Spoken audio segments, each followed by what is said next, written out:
تصدیق کے بعد اسے فائنلی فرعون کی لاش قرار دے کر میوزیم کے اندر محفوظ کر دیا گیا۔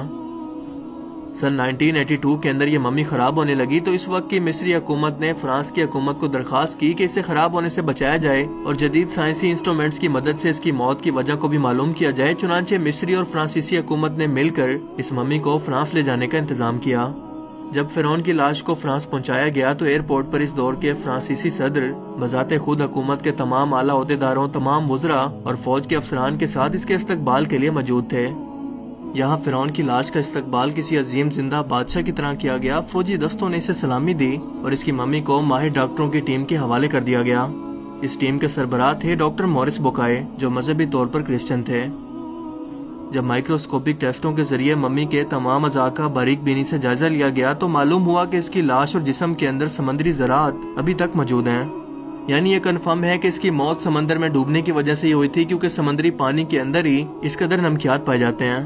مگر ایک بادشاہ کی موت پانی میں ڈوبنے کی وجہ سے ہو، یہ سوچنا اپنے آپ میں ایک بہت ہی حیرت انگیز سوال ہے، کیونکہ ایسے عظیم بادشاہ اپنے ساتھ نرم بستروں پر خوبصورت لباسوں میں سونے، چاندی، ہیرے، موتیوں سے جڑے اعزاز کے ساتھ اس زمانے میں دفن کیے جاتے ہیں، اور یوں مرنے کے بعد دفنانے تک اس کی شان و شوکت بالکل اسی طرح سے قائم رہتی جیسے ایک زندہ بادشاہ کی۔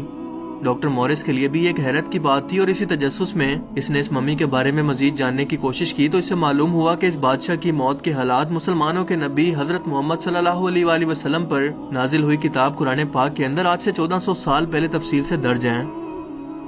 اسے پتا تھا کہ جہاں سے یہ لاش ملی ہے وہ ایک اسلامی ملک ہے، چنانچہ تجسس کے ہاتھوں مجبور ہو کر وہ مصر پہنچا۔ یہ کیونکہ ایک سائنسدان تھا، اسی لیے اس نے مصر کے ایک سائنسدان سے ملاقات کی، جس نے اسے قرآن پاک کھول کر سورہ یونس کی آیت 90 تا 92 کا ترجمہ لفظ ب لفظ سنایا، جس میں فرعون کی خدائی کا دعویٰ، اس کا پانی میں ڈوب کر مرنا اور پھر پانی سے نکال کر اس کی لاش کو محفوظ کرنے کا وعدہ اللہ تعالیٰ نے واضح طور پر کیا ہوا تھا۔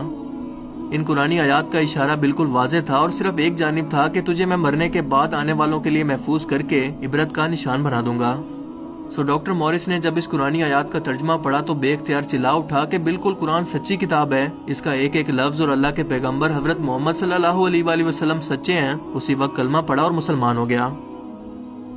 قدیم مصر کے اس فرعون توتن خامن کو عام طور پر ایک طلسماتی بادشاہ کے روپ میں پیش کیا جاتا ہے، جو بڑے روب و جلال والا اور مضبوط جسم کا مالک تھا۔ لیکن ایک طویل سائنسی تحقیق کے بعد اب اس کی اصلیت دنیا کے سامنے آ گئی ہے، کیونکہ ماہرین آثار قدیمہ، تاریخ دانوں، سائنسدانوں اور میڈیکل سائنس کے ماہرین نے مل کر مصری شہر غزہ کے اندر فرعون کے مقبروں کے شہر میں موجود توتن خامن کے ڈھانچے اور باقیات پر جب جدید ٹیکنالوجی کی مدد سے ریسرچ کی اور سپر کمپیوٹرز کی مدد سے 2000 جسمانی نقوش کی مدد سے اس کے جسم کے خد و خال کی تصویر کو تیار کیا تو معلوم ہوا کہ یہ فرعون قدر نازک جسم کا مالک تھا۔ اس کا بایاں پاؤں ٹیڑھا تھا اور بیماری اور کمزوری کی وجہ سے وہ چھڑی کے سہارے چلتا تھا۔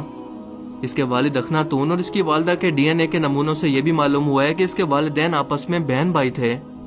ماہرین کا کہنا ہے کہ اس فرعون کی جسمانی خامیوں، کمزوریوں کی وجہ بھی یہی تھی کہ اس کے والدین کا آپس کے اندر دراصل بہن بھائی کا رشتہ تھا۔